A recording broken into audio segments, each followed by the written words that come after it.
We are following some breaking news. A Georgetown University researcher who the Trump administration was trying to deport has now been released from federal custody following a judge's order.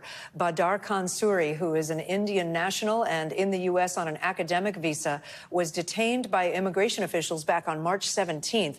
The Department of Homeland Security has accused him of spreading Hamas propaganda, claims his lawyers deny. NBC News legal affairs reporter Gary Grumbach was in the courtroom for that hearing today. Gary, what did the judge say in her ruling, and what have we heard so far from Mr. Suri? Yeah, Judge Patricia Giles said that the government was violating Badar Khan Suri's First and Fifth Amendment rights. That's the freedom of speech and the due process clause.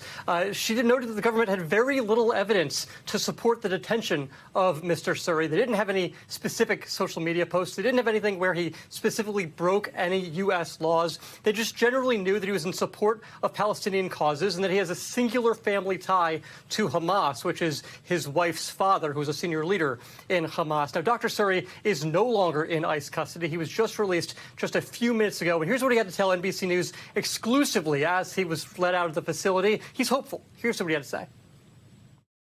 Just because I'm married to a Palestinian or I have sympathies to Palestinians, they put me like this. But I have no vengeance, nothing against anyone. I'm happy. Forgiveness for everyone, which Gandhi told us. No problems.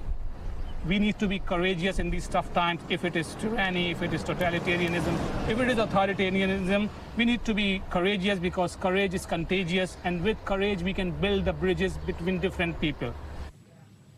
Now, this decision is entirely separate from his immigration court removal proceedings. Without a student visa, he's going to have to figure out another way to stay in this country legally.